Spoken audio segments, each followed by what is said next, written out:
धन्यवाद। जय हिंद।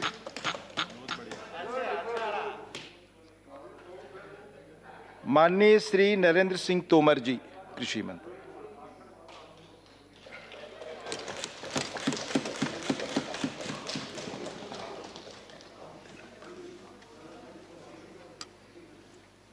माननीय उपसभापति महोदय, मैं महामहिम राष्ट्रपति महोदय के अभिभाषण पर कृतज्ञता ज्ञापित करने के लिए खड़ा हुआ हूँ। मुझे बहुत प्रसन्नता है कि माननीय राष्ट्रपति जी ने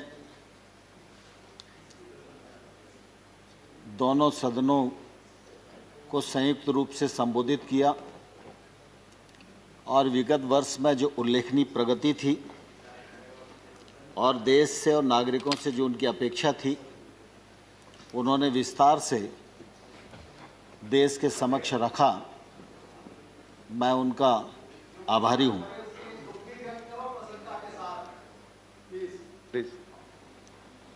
हम सब इस बात को भलीभांति जानते हैं कि 2020 हमारा कठिनाइयों का वर्ष रहा है। कोविड-19 का संकट आया, सारी गतिविधियों पर विराम लगा, अर्थव्यवस्था प्रभावित हुई, रोजगार प्रभावित हुए और परिस्थितियां ऐसी थी कि एकदम देश हतप्रभ था। लेकिन मुझे कहते हुए प्रसन्नता है कि हमारे देश का लोकतंत्र और हमारे देश के नागरिक दोनों इस देश की बड़ी ताकत हैं और इसी का यह परिणाम हम सब लोगों को ध्यान में आया कि जब लॉकडाउन 1 हुआ तो उस समय देश ने जिस प्रकार से अनुशासन का परिचय दिया, उसकी जितनी प्रशंसा की जाए उतनी कम ही है। हम सब इस बात को भलीभांति जानते हैं कि वह कालखंड ऐसा कालखंड था कि अगर महामारी का विस्तार होता तो शायद हमारे पास उतने साधन भी नहीं थे कि हम उसका मुकाबला कर पाते। चाहे वो पीपीई किट का मामला हो, चाहे मास्क का मामला हो, सैनिटाइजर का मामला हो, स्वास्थ्य व्यवस्थाओं का मामला हो। लेकिन प्रधानमंत्री नरेंद्र मोदी जी ने बहुत ही गंभीरता के साथ, साहस के साथ जो निर्णय किए और उन निर्णयों का जिस प्रकार से 100% पालन में राज्य सरकारों ने, नागरिकों ने भूमिका निभाई, वह निश्चित रूप से अविस्मरणीय है। इस दौरान बहुत सारे कोरोना वायरस उनका देहांत भी हुआ, बहुत सारे नागरिक भाई हमसे बिछड़ गए, कई संसद के साथी हमसे बिछड़ गए। निश्चित रूप से उसका भी दुख सारे देश को और हम सब लोगों को है। लेकिन ये भारत के लोकतंत्र और हमारी इन परंपराओं का ही परिणाम है कि प्रधानमंत्री जी के दृढ़ संकल्प और देश की ताकत दोनों ने मिलकर इस पूरी महामारी पर नियंत्रण प्राप्त करने की एक सफलतम कोशिश की। और आज हम ये कह सकते हैं कि इस प्रकार की जो महामारी है, इस महामारी से निपटने के लिए भारत पूर्ण रूपेण सक्षम है। एक पीपीई किट बनाना हमारे लिए मुश्किल होता था, आज हम पीपीई किट दूसरों को देने की स्थिति में आ गए हैं। जिला अस्पतालों तक में वेंटिलेटर की सुविधा हमारे यहाँ नहीं हुआ करती थी।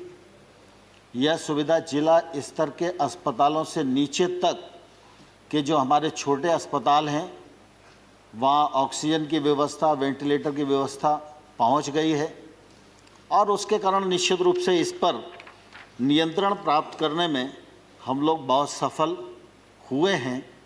इसके लिए प्रधानमंत्री जी के इस कृतित्व की निश्चित रूप से मैं प्रशंसा करना चाहता हूँ।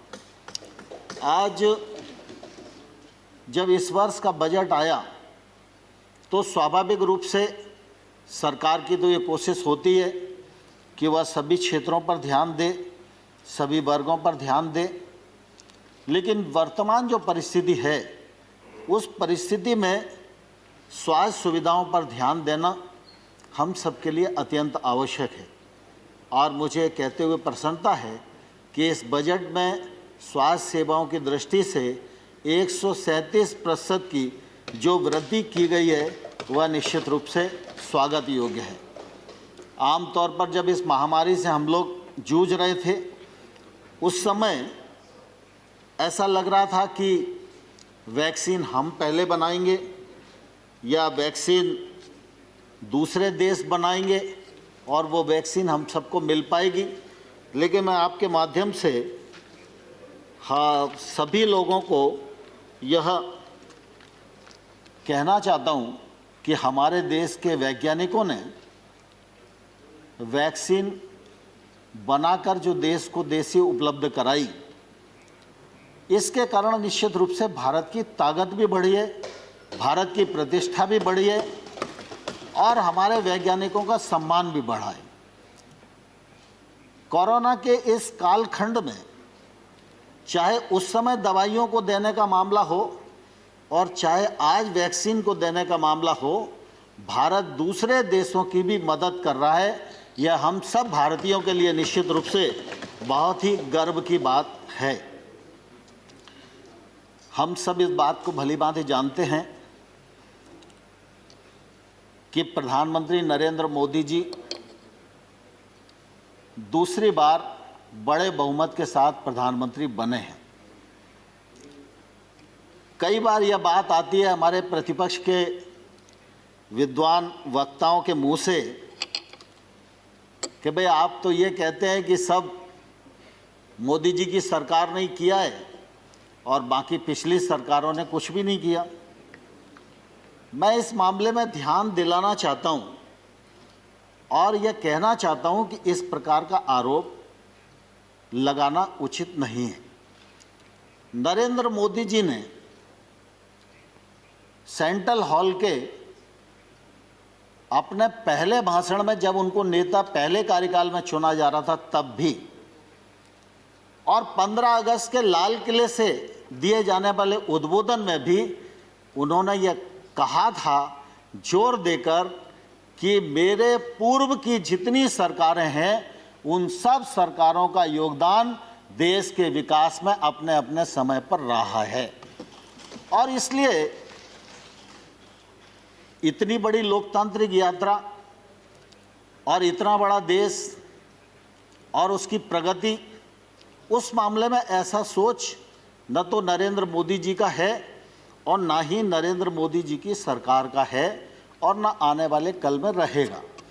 लेकिन स्वाभाविक रूप से यह तो सच है कि जो काम नरेंद्र मोदी जी के कार्यकाल में होगा, जिस ऊर्जा से होगा, जिस गति से होगा, जिस पारदर्शिता से होगा, जिस दृढ़ संकल्प से होगा, तो उसका उल्लेख तो हम लोग भी करेंगे और आप भी हाउस में नहीं करोगे, लेकिन व्यक्तिगत बातचीत में तो आप सबको भी एहसास होगा ही कि ठीक हो रहा है। तो इसलिए इस प्रकार का सोच मुझे लगता है उपयुक्त नहीं है।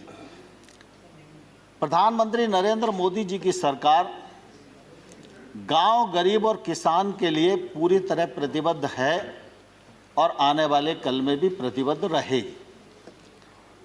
मैं गांव से ही अपनी बात को शुरू करना चाहता हूं। आपको ध्यान होगा जब 13वां फाइनेंस कमीशन आया था, उस समय फाइनेंस कमीशन की रिकमेंडेशन के अनुसार मंत्रिपरिषद जो तत्कालीन थी उसने मंजूर किया था कि देश की 2.5 लाख पंचायतों को 65,000 करोड़ रुपया 5 साल में मूलभूत की राशि उपलब्ध कराई जाएगी। मोदी जी की सरकार आई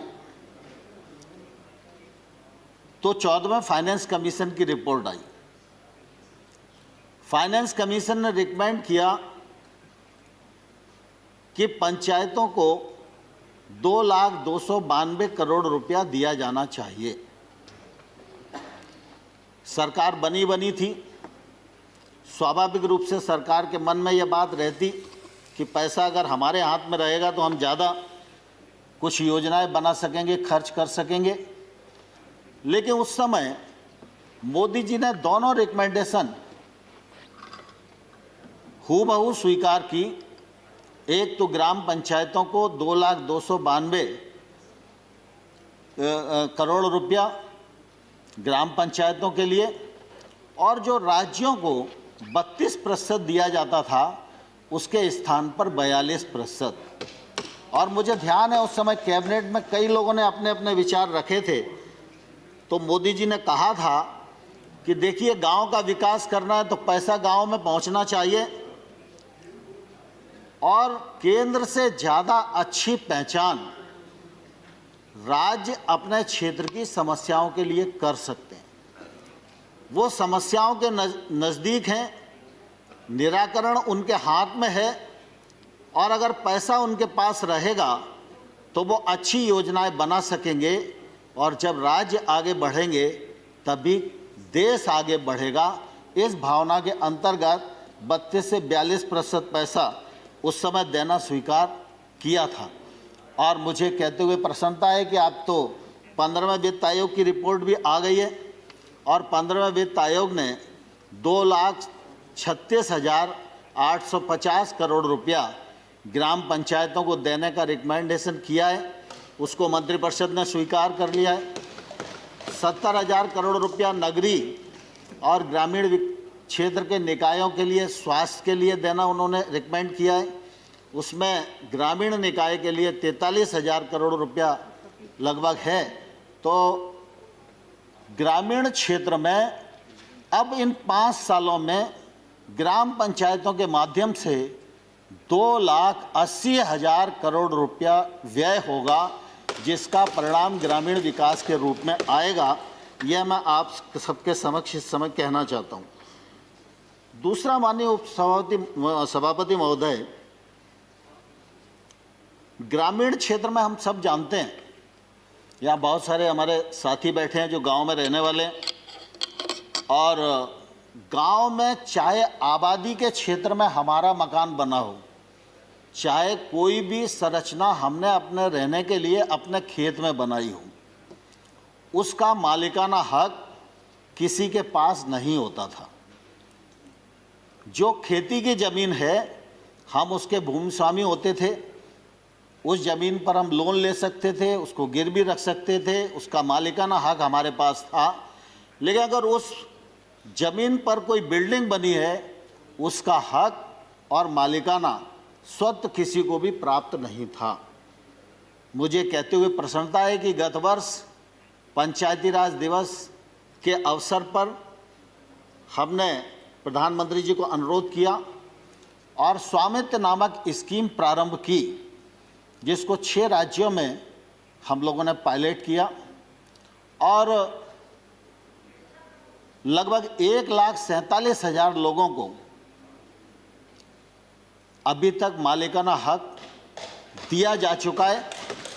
और मुझे कहते हुए प्रसन्नता है कि वित्त मंत्री जी ने इस बजट में इस स्कीम को 6 राज्यों के अतिरिक्त अब पूरे देश में प्रभावी कर दिया है, पैसा देना स्वीकार कर लिया है।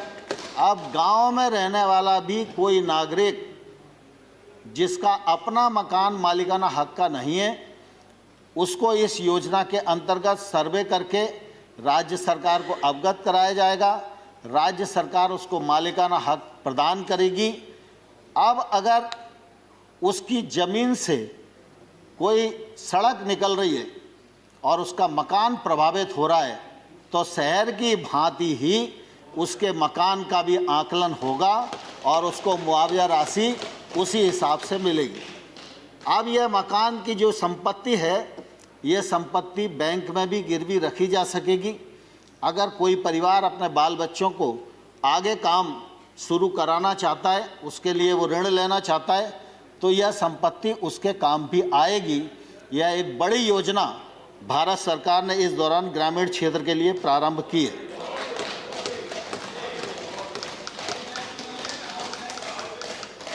दूसरा, माननीय सभापति महोदय, मनरेगा, यह तो सच है कि आप सबके कार्यकाल में प्रारंभ हुआ।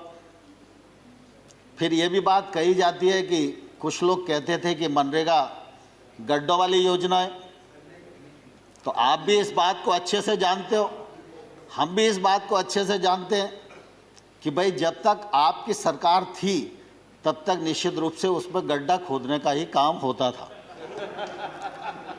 लेकिन मुझे कहते हुए प्रसन्नता भी और गर्व भी है। शुरुआत आपने की, लेकिन उस योजना को परिमार्जित हमने किया, और आज मैं यह गर्व के साथ कह सकता हूं कि मनरेगा के अंतर्गत बनने वाली लाखों जो संरचनाएं हैं उनको जियो टैग करने का काम किया। मनरेगा के मजदूर को उसके अकाउंट में पैसा जाए मजदूरी केंद्र सरकार से यह सुनिश्चित किया, और मनरेगा बहुआयामी बने, बहुउपयोगी बने। मनरेगा सिर्फ लोगों को अकेला रोजगार देने का ही काम ना आए, रोजगार तो व्यक्ति को मिले ही, लेकिन ऐसी संरचना बने, किसी गरीब आदमी के यहाँ कैटल शेड बन जाए तो पशुपालन के लिए उसको काम आएगा, उसकी ताकत बढ़ेगी। छोटा मोटा गांव में तालाब बन जाए तो जल रुकेगा, उससे जल का संवर्धन होगा। तो मनरेगा को हम लोगों ने परिमार्जित किया, मनरेगा में निरंतर पैसे को बढ़ाया, और जब पिछले बार कोविड का संकट आया तो 61,000 करोड़ का बजट था, उस बजट को बढ़ाकर 1,11,500 करोड़ रुपया देना सुनिश्चित किया। तो मनरेगा के माध्यम से 10 करोड़ से अधिक लोगों को रोजगार मिला। 324 लाख करोड़ मानव दिवस सृजित हुए, और मनरेगा के माध्यम से निश्चित रूप से जो ठीक उपयोग किया जा सकता था वो करने का प्रयास भारत सरकार ने किया। अभी माइग्रेंट लेबर की भी बात आई, तो मनरेगा ने भी ये सुनिश्चित किया कि माइग्रेंट लेबर को रोजगार मिले, और फिर प्रधानमंत्री जी ने गरीब कल्याण रोजगार अभियान भी संचालित किया। इस अभियान के अंतर्गत 50,000 करोड़ रुपए का प्रावधान किया गया, और इसके माध्यम से भी बड़ी मात्रा में रोजगार के अवसर खुले और लोगों को रोजगार मिला। मुझे कहते हुए प्रसन्नता है कि देश में चाहे बड़ी सड़क बने, चाहे चतुर्भुज योजना बने, और चाहे छोटे से छोटे गांव में गांव का व्यक्ति भी डामरीकृत सड़क को जोड़ पाए, उसका उपयोग कर पाए, यह कल्पना भारत के पूर्व प्रधानमंत्री अटल बिहारी वाजपेयी जी ने की थी। अटल बिहारी वाजपेयी जी ने जो रोड मैप बनाया था कि 6 लाख गांव को, 1,80,000 बसाहटों को 2007 तक डामरीकृत सड़क से जोड़ दिया जाएगा, वह काम पूरा नहीं हुआ क्योंकि अटल जी की सरकार बीच में चली गई। मुझे कहते हुए प्रसन्नता है कि बीच के कालखंड की जो स्थिति रही वो अलग है। आज फिर उस काम को प्रारंभ किया है। फर्स्ट फेज, सेकंड फेज पूर्णता की ओर है, और मुझे कहते हुए प्रसन्नता है कि जब प्रधानमंत्री नरेंद्र मोदी जी ने दूसरा कार्यकाल प्रारंभ किया तो 80,250 करोड़ रुपए की लागत से 1,25,000 किलोमीटर सड़क थर्ड फेज के अंतर्गत बनाई जाएगी। यह भी हम लोगों ने सुनिश्चित किया, बनाई जाएगी, जिसमें 42,000 किलोमीटर जो है स्वीकृत हो गई है। बहुत सारी जगह उसके शिलान्यास, भूमि पूजन भी सांसद लोग कर रहे हैं। तीसरा, ग्रामीण क्षेत्र में हम जानते हैं कि आजीविका की बड़ी आवश्यकता है। 66 लाख सेल्फ हेल्प ग्रुप को शक्ति संपन्न बनाने की कोशिश की जा रही है। अभी तक उनको बैंक से जो ऋण का लिंकेज हुआ है वो लगभग 3 लाख करोड़ का है। उनका एनपीए जो कभी 2014 से पहले 23% हुआ करता था, आज हम लोगों ने परिमार्जित करके 2% तक उसको लेकर आए।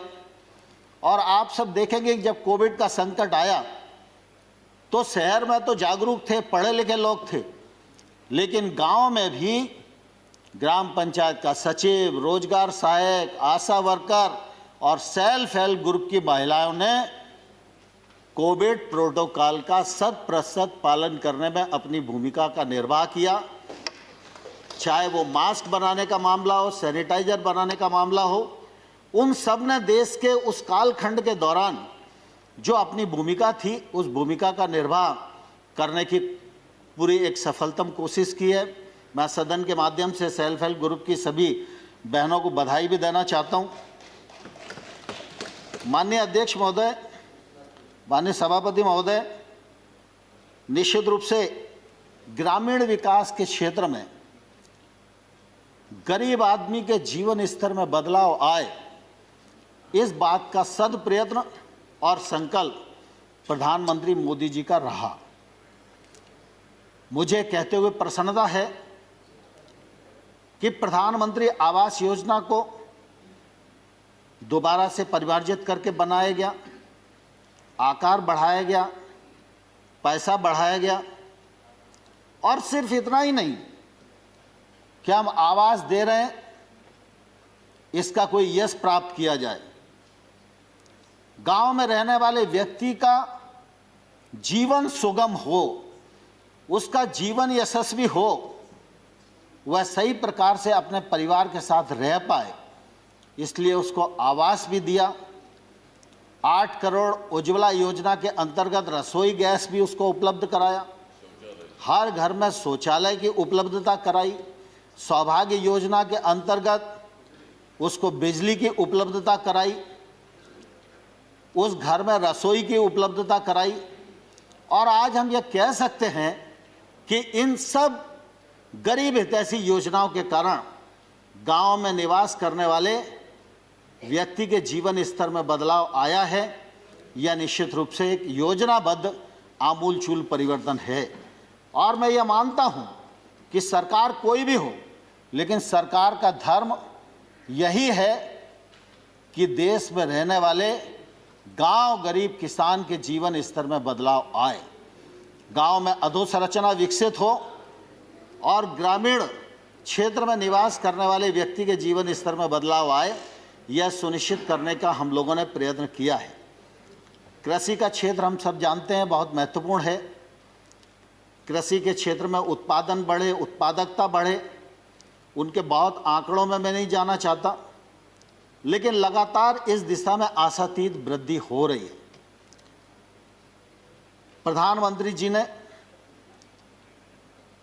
लोगों को आह्वान किया, सरकारों को निर्देश दिया कि भाई एक कालखंड था जब हमारे पास खाद्यान्न का अभाव था, तब सरकारों ने विचार उत्पादन केंद्रित किया, लेकिन आज हम खाद्यान्न में आत्मनिर्भर हैं, तो हमको किसान के बारे में अगर विचार करना है तो आय केंद्रित विचार करना चाहिए।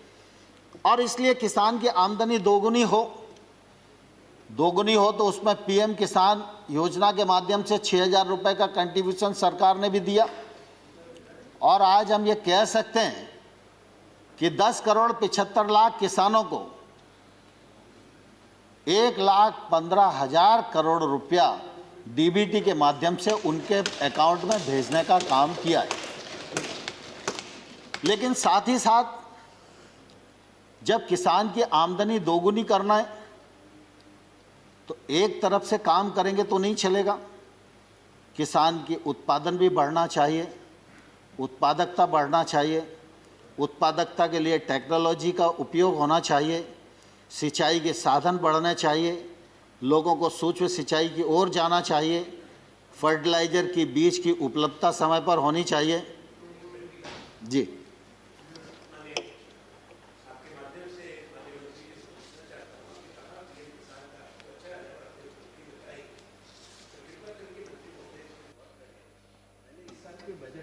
बढ़ा है और से उसमें 10,000 रुपया पीएम किसान में कम किया है, तो 10,000 करोड़। तो कृपा करके जरा उसमें वित्त मंत्री से बात करके इसमें आज के समय में जब इतनी बड़ा उत्पादन हो रहा है इसको कम करना उचित है। आनंद जी ने बिल्कुल वाजिब बात की ओर ध्यान दिलाया है, लेकिन मैं उनको स्पष्ट करना चाहता हूं कि जब पीएम किसान योजना का सृजन हुआ उस समय एक अनुमान लगाया क्या कि देश में 14.5 करोड़ किसान होंगे। तो 14.5 करोड़ किसानों के हिसाब से 75,000 करोड़ रुपए का प्रावधान किया गया था। अभी लगातार कोशिश करने के बाद भी 10 करोड़ 75 लाख किसान ही रजिस्टर्ड हो पाए। केंद्र सरकार लगातार इस बात की कोशिश में लगी हुई है कि जो बचे हुए लोग हैं वो भी रजिस्टर्ड हो जाएं। अभी पश्चिम बंगाल जैसे राज्य है उन्हें अभी ज्वाइन नहीं किया था, वो आ जाएंगे तो 70 लाख उनके ही हो जाएंगे। तो चूंकि आज की जो परिस्थिति है उस परिस्थिति में हमारा काम इसमें चल रहा था 65,000 करोड़ रुपए में, और इस समय जो आप तो वर्षों मंत्री रहे हैं तो आपको मालूम है कि जो बजट की व्यवस्था थी तो थोड़ी उसमें दिक्कत भी थी, तो इसलिए वहाँ 75 हटा के 10,000 कम किया है। लेकिन जिस प्रकार से आप देखते हैं कि हम मनरेगा में बजट 38,000 करोड़ का होता है, खर्च 49,000 करोड़ का होता है, तो अगले बार फिर 49 हो जाता है, फिर अगले बार जो खर्चा 59,000 करोड़ हो जाता है। इसी प्रकार से आज भी अगर हम देखेंगे 61 की जगह 1,11,000 करोड़ किया। जैसे रजिस्ट्रेशन बढ़ेगा, मैं आपके माध्यम से सदन को भी और किसानों को भी आश्वस्त करना चाहता हूं कि प्रधानमंत्री किसान सम्मान निधि योजना में पैसे की कोई कमी नहीं आने दी जाएगी। आप बिल्कुल बेफिक्र रहें। मंत्री महोदय, आपको कंक्लूड करने की ओर जाना पड़ेगा। जी ठीक है। Till he concludes, and we will reduce it from our other speakers. Fine. ठीक है। दूसरा, माननीय सभापति जी, हम सब इस बात को भलीभांति जानते हैं कि यूरिया की किल्लत किसानी के समय हमेशा होती थी। आप भी नीम कोटिंग करना चाहते थे लेकिन उस समय नहीं हो पाया, लेकिन नीम कोटिंग किया, उसके कारण फर्टिलाइजर की उपलब्धता बढ़ी, सूक्ष्म सिंचाई की दृष्टि से रकबा बढ़ा। देश में 86% छोटा किसान है। छोटे किसान का रकबा छोटा है, उसके पास निवेश करने के लिए साधन नहीं है। अगर कोई रिस्क लेकर वो महंगी फसल की तरफ जाए तो मार्केट का लिंक उसके पास नहीं है, और वो 86% किसान वस्तुस्थिति है कि एमएसपी का भी लाभ नहीं उठा पाता है। और इसलिए सरकार ने ये कोशिश की कि हम 10,000 नए एफपीओ बनाएंगे, और 10,000 नए एफपीओ को हम 6,850 करोड़ रुपया खर्च करेंगे। 5 साल में उनको स्ट्रेंथन करेंगे। छोटे छोटे किसान 300 की 500 की संख्या में मिलकर एक एफपीओ के साथ जुड़ें तो उनका रकबा भी बढ़ेगा, उनका उत्पादन भी बढ़ेगा, वो टेक्नोलॉजी से भी जुड़ सकेंगे, और उनके उत्पादन का वॉल्यूम भी ज़्यादा होगा तो वो अपने उत्पादन का वाजिब मूल्य के लिए बार्गेनिंग भी कर सकेंगे। इसलिए एफपीओ का एक बड़ा संसार खड़ा करने का काम इस देश में हम लोग कृषि के क्षेत्र में आरंभ कर रहे हैं। आप सब ने यह भी ध्यान दिया होगा कि एक तरफ किसान को एमएसपी लागत पर 50% मुनाफा जोड़ के दिया जाना शुरू हुआ है, वहीं दूसरी तरफ अगर देखेंगे तो 1 लाख करोड़ रुपए का इंफ्रास्ट्रक्चर फंड भी खेती के क्षेत्र में आत्मनिर्भर पैकेज के अंतर्गत दिया गया। सिर्फ खेती के लिए नहीं, फिशरीज के लिए 20,000 करोड़ रुपया, एनिमल हस्बेंड्री के लिए 15,000 करोड़ रुपया, हर्बल खेती के लिए 4,000 करोड़ रुपया, फूड प्रोसेसिंग के लिए 10,000 करोड़ रुपया। ऐसे ये कोशिश की गई है कि खेती में जो निवेश की जरूरत है वह निवेश खेती तक पहुँचे। हम सब गांव के रहने वाले लोग हैं। आज वेयर हाउस या कोल्ड स्टोरेज कोई भी संरचना दिखाई देती है तो वो जिला स्थान या बड़ी मंडी के आसपास दिखाई देती है। कोई भी 80 किलोमीटर दूर रहने वाला किसान अपने उत्पादन को 80 किलोमीटर लेकर आके वेयर हाउस में रखे और 2 महीने तक वो फसल को रोके, ये उसकी हैसियत नहीं है। ये जितनी भी संरचनाएं बनी हैं, इन संरचनाओं का उपयोग किसानों के लिए नहीं हो पाता, क्योंकि लगभग ये संरचनाएं व्यापारियों के लिए है या सरकारी गोदाम। किसान वेयर हाउस का उपयोग कर सके, किसान कोल्ड स्टोरेज का उपयोग कर सके, इस दृष्टि से ये इंफ्रास्ट्रक्चर नीचे तक पहुँचे और इस गैप को भरा जा सके, और इसके माध्यम से सरकार पूरी कोशिश कर रही है कि किसानों के जीवन में बहुत अच्छा बदलाव आए। हम सब जानते हैं कि फल हो, तरकारी हो, ये कुछ फसलें ऐसी हैं जल्दी नष्ट हो जाती हैं और इनको उपयुक्त बाजार नहीं मिल पाता। कौन सोच सकता था कि रेल से फल और सब्जी जाना शुरू हो जाएगी। 100 किसान रेल प्रारंभ की गई हैं, जो एक तौर से चलता फिरता कोल्ड स्टोरेज है। रोज जा रही हैं, आ रही हैं, और किसान का जो उत्पादन है वो एक स्थान से दूसरे स्थान तक जाकर किसान को उचित मूल्य दिलाने में मदद कर रहा है। किसान उड़ान योजना के अंतर्गत आज त्रिपुरा का पाइनएप्पल दूसरे देशों में भी जाकर अच्छी कीमत प्राप्त कर रहा है, जिसका फायदा निश्चित रूप से किसान लोगों को हो रहा है। यह हम सब लोगों के लिए निश्चित रूप से प्रसन्नता की बात है। Honorable Minister, I just want to bring to your notice that your assigned time is over, but you can take time as per the other. पाँच मिनट में खत्म करता हूँ। दूसरा आम तौर पर हम जानते हैं कि किसान गांव में रहता है, गरीब है, तो किसान को बुढ़ापे में सहारा मिल जाए, इसलिए किसान पेंशन योजना, किसान मानधन योजना, जिसमें 21 लाख किसान जुड़ चुके हैं 60 वर्ष की आयु के बाद, उनको 3,000 रुपया मासिक पेंशन मिलेगी। यह सुविधा भी सरकार की तरफ से आरंभ की गई। आपदा के समय ये नियम रहता था कि 50% से अधिक अगर लोग आपदा से प्रभावित होंगे तो ही सरकारी मदद उन्हें मिलेगी। इसको घटाकर 33% किया। इसका भी फायदा निश्चित रूप से किसान को और किसानी को मिलने वाला है। अब मैं एक जिक्र करके अपनी बात को पूरा समाप्त करूंगा। सामान्य तौर पर 3 कृषि सुधार कानूनों की बात इस समय ज्वलंत मुद्दा है, लेकिन मैं धन्यवाद देना चाहूँगा प्रतिपक्ष के सभी मेंबर्स को भी। उन सब ने किसान आंदोलन पर भी चिंता की। किसान आंदोलन के लिए जो सरकार को कोसना आवश्यक था उसमें भी कोई कंजूसी नहीं की और कानूनों को काले कानून भी जोर देकर कहा। लेकिन मैं आज़ाद साहब और आनंद भाई आपको बताना चाहता हूं कि मैं किसान यूनियन से भी 2 महीने तक यही पूछता रहा कि कानून में काला क्या है, एक मुझे बताओ तो मैं उसको ठीक करने की कोशिश करूं। लेकिन मुझे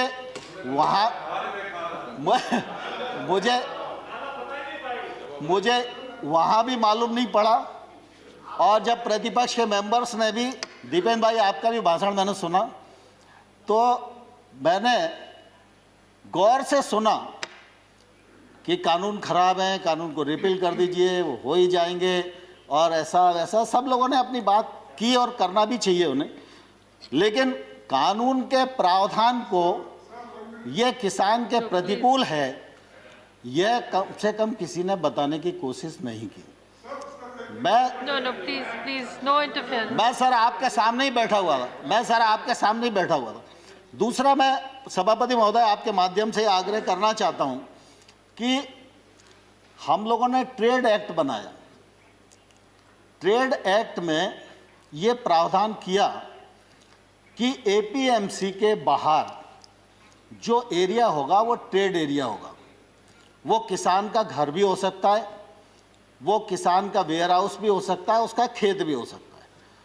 कोई भी व्यक्ति किसी भी स्थान के लिए किसी भी कीमत पर किसान वहाँ से अपने उत्पादन को बेच सकने के लिए स्वतंत्र है, ये हमारा एक्ट इजाज़त देता है।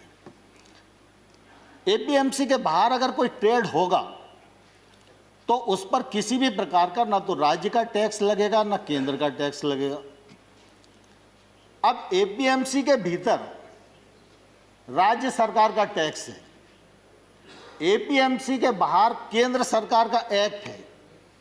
केंद्र सरकार का एक्ट टैक्स को खत्म करता है और राज्य सरकार का जो एक्ट है वो टैक्स देने के लिए बाध्य करता है। तो मैं आपके माध्यम से किसानों को भी पूछना चाहता हूं और विशेष रूप से पंजाब के किसानों को भी पूछना चाहता हूं। उनके यहाँ थोड़ी परिस्थितियां अलग हैं, आड़तिया का कमीशन अलग है, बाकी सब चीज़ें अलग हैं, लेकिन हमने टैक्स को फ्री किया और राज्य सरकार टैक्स ले रही है। तो जो टैक्स ले रहा है और लगा रहा है और बढ़ा रहा है, आंदोलन उसके खिलाफ होना चाहिए या जो टैक्स फ्री कर रहा है उसके खिलाफ होना चाहिए। लेकिन अब देश में उल्टी गंगा बह रही है और मैं सभापति महोदय आपके माध्यम से किसान बंधुओं को भी कहना चाहता हूं और प्रतिपक्ष के मित्रों को भी कहना चाहता हूं, भारत सरकार नरेंद्र मोदी जी का नेतृत्व पूरी तरह किसानों के प्रति प्रतिबद्ध है, किसानों के प्रति समर्पित है। किसान आंदोलन के लिए हम लोगों ने लगातार उनको सम्मान देने की कोशिश की है, 12 बार ससम्मान बुलाकर बातचीत की है, एक शब्द भी हमने उनके बारे में इधर उधर नहीं बोला, संवेदनशीलता के साथ विचार किया है। लेकिन हमने ये जरूर कहा है कि आप प्रावधान में कहाँ गलती है विनम्रतापूर्वक हमारा ध्यान आकर्षित करिए। हमने जो उनकी भावना के अंतर्गत जिन बिंदुओं को चिन्हित किया जा सकता था उनको भी चिन्हित करके बताया कि हमको आपकी लगती है कि आपको यह शंका है कि एपीएमसी खत्म हो जाएगी, तो हम इस पर विचार करते हैं। एपीएमसी खत्म नहीं होगी। हमने एक के बाद एक उनको प्रस्ताव देने का भी प्रयत्न किया, लेकिन मैंने साथ में यह भी कहा कि अगर हम भारत सरकार किसी भी संशोधन के लिए तैयार है, इसके मायने ये नहीं लगाना चाहिए कि किसान कानून में कोई गलती है, लेकिन किसान आंदोलन पर है। पूरे एक राज्य में गलत फहमी का शिकार हैं लोग, एक ही राज्य का मसला है। Please don't interfere. Let him speak. Please don't. We are very short on time. सभापति महोदय, किसानों को इस बात के लिए बरगलाया गया है कि ये कानून आपकी जमीन को ले जाएंगे। मैं कहता हूं कॉन्ट्रैक्ट फार्मिंग के एक्ट में कोई एक प्रावधान बताए, कोई एक प्रावधान बताए। खड़गे जी, खड़गे जी दुनिया जानती है, खड़गे जी दुनिया जानती है, पानी से खेती होती है, खून से खेती सिर्फ कांग्रेस ही कर सकती है, भारतीय जनता पार्टी खून से खेती नहीं कर सकती। और इसलिए मैं सभापति महोदय आपके माध्यम से कहना चाहता हूं, कॉन्ट्रैक्ट फार्मिंग एक्ट का कौन सा प्रावधान है जो प्रावधान किसी भी व्यापारी को उस किसान की जमीन छीनने की इजाजत देता है? लेकिन लोगों को भड़काया जा रहा है, जमीन चली जाएगी।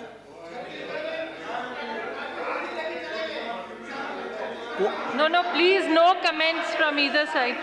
No comments, please. Let the honorable minister speak. जहां पर भी एक्ट में अगर कॉन्ट्रैक्ट फार्मिंग का प्रावधान किया है, कॉन्ट्रैक्ट मूल्य का प्रावधान किया है, कॉन्ट्रैक्ट मूल्य से फसल का मूल्य बढ़ेगा सीजन पर तो उसका बोनस के रूप में हिस्सा किसान को मिलेगा, ये प्रावधान किया गया है। और किसान इस एक्ट से कभी भी बाहर हो सकता है, व्यापारी कभी भी बिना पैसे दिए इस एक्ट से बाहर नहीं हो सकता। और मैं सभापति महोदय आपके माध्यम से कहना चाहता हूं, पंजाब सरकार का कॉन्ट्रैक्ट फार्मिंग एक्ट उठाइए, हरियाणा सरकार का कॉन्ट्रैक्ट फार्मिंग एक्ट उठाइए, और वो तो हुड्डा जी के समय ही पारित हुआ था, और आज अरे Please,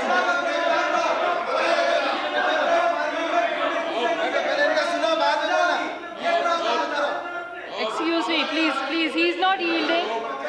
He is not yielding, so please. Dipendra भाई, दीपेंद्र भाई, दीपेंद्र भाई,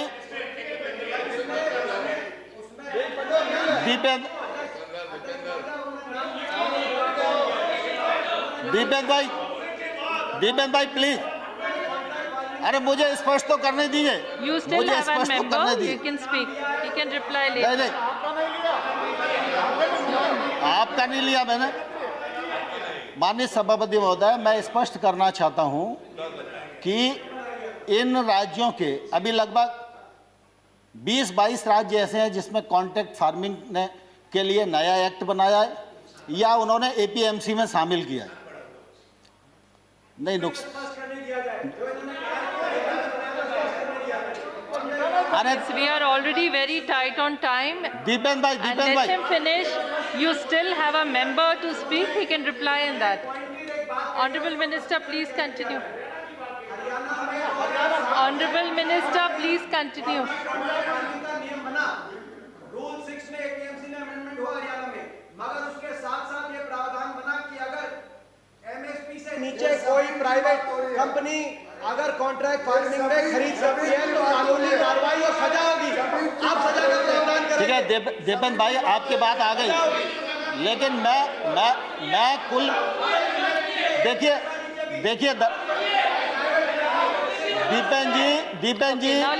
दीपेंद्र जी, सवाल इसका नहीं है कि उस एक्ट में क्या लिखा है, सवाल इसका है कि कॉन्ट्रैक्ट फार्मिंग एक्ट है या नहीं है, और कॉन्ट्रैक्ट फार्मिंग एक्ट कब बना, और उस कॉन्ट्रैक्ट फार्मिंग एक्ट में अगर किसान गलती करेगा तो किसान को जेल जाना पड़ेगा, ये प्रावधान पंजाब के एक्ट में है, और ये पंजाब सरकार के एक्ट में है, और जो भारत सरकार ने एक्ट बनाया है उसमें किसान कभी भी बाहर हो सकता है। आप झूठ बोलेंगे तो हम सुनेंगे नहीं। देखिए सजा जेल का प्रावधान। Honorable member.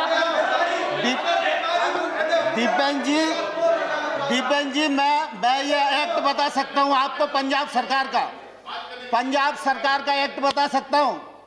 पंजाब सरकार के एक्ट में किसान को जेल जाने का प्रावधान है, और अगर वो नहीं देगा तो 5 लाख रुपए तक का जुर्माना का भी प्रावधान है। लेकिन भारत सरकार का एक्ट, कि किसी और एक्ट की बात कर रहे हैं? नहीं, मैं पंजाब की बात कर रहा हूँ। हाँ, कॉन्ट्रैक्ट फार्मिंग मैंने कहा पंजाब, सॉरी, आप हरियाणा। पंजाब की बात कर रहे हैं, हरियाणा की बात कर रहे हैं, तो ये कंफ्यूज होकर बोल रहे हैं।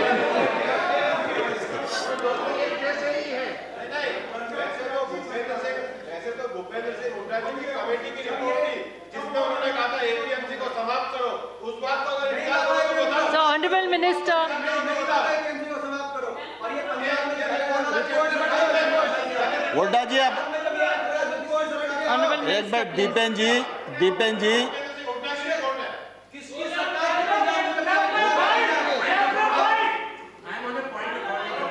Yes, yes, sir. To be made to a person और state or a state, Under which the individual rule? person Under which rule is are not you present putting up here. the point of order? and about a report Sarbaji, under which is neither an official report nor a government report. So those Under which references must rule, be- Sharma ji, are you making the point of order? Deepender ji, Hasn't given the Deepender ji rule. Please, Deepender ji please, Honorable Minister, नहीं, please sit. Please sit, let him speak. देखिए ये Honorable contract member. Farming act Honorable member. और ये trade act, ये सब हुड्डा जी की recommendation के कारण आए। कान खोलकर सुन लो, ये हुड्डा कमेटी की रिपोर्ट के कारण आए। और अब जब दोबारा से कृषि पर बहस हो, जब कृषि पर बहस हो तब आप पढ़ के आना और बहस करना, मैं जवाब Under which दूंगा आपको। rule, sir? Bhupendra Yadav ji has a point of order. Please say under Bhupendra which ji, rule and Madam, माननीय सभापति महोदय, Madam, Bhupendra Rule Yadav ji. 238, Rule 9, shall not obstruct proceeding, his or interrupt and avoid making running commentaries with speeches are being made in the council. उनको जरा restrict करिए. Honorable members, please realize we are very short on time. And नहीं, let सभापति the महोदय, Honorable मैं Minister 2 minute finish में his समाप्त speech. कर रहा हूं। You still have one member who can speak, so they can respond to what Honorable Minister is saying. So, माननीय Honorable सभापति Minister, ji, please don't give a माननीय chance. and सभापति जी, complete it. मैं आपके माध्यम से सदन को बताना चाहता हूं, खरीद में ट्रांसपेरेंसी आए, ई ट्रांजैक्शन बढ़े, किसान को वाजिब दाम मिले, इलेक्ट्रॉनिक ट्रेड बढ़े, इसके लिए 1000 मंडियों को ईनाम मंडी के रूप में परिवर्तित किया और 1000 और अब कर देंगे, बजट में प्रावधान हो गया। इसी प्रकार से लगातार हमने कोशिश की है कि कृषक की आमदनी दोगुनी हो और किसानी का योगदान देश के जीडीपी में तीव्र गति से बढ़े। ये जो कृषि सुधार बिल हैं, ये बिल भी इसी दिशा में एक महत्वपूर्ण कदम है। मैं आपके माध्यम से सारे सदन को भी और सारे किसान भाइयों को भी ये कहना चाहता हूँ कि प्रधानमंत्री नरेंद्र मोदी जी किसानों के लिए समर्पित हैं और रहेंगे। नरेंद्र मोदी जी ने कृषि सुधार बिल जो लेकर आए हैं, वो किसान के जीवन में क्रांतिकारी परिवर्तन लाने वाले हैं, किसान की आमदनी बढ़ाने वाले हैं और देश आगे बढ़े, गांव आगे बढ़े, किसान आगे बढ़े और देश का इकबाल पूरी दुनिया में बुलंद हो, इस उद्देश्य के साथ मोदी सरकार इस देश में काम कर रही है। माननीय सभापति महोदय, बहुत बहुत धन्यवाद। धन्यवाद तोमर जी। इसके बाद Shri Akhilesh Prasad ji. Akhilesh, please sir, please sir, please, you have one more member, he can respond. नहीं, please, please, please. Sir, you're very senior, we are very short on time. Okay, sir, thank you. No, sir, please, please, please. Akhilesh Prasad ji, please stand.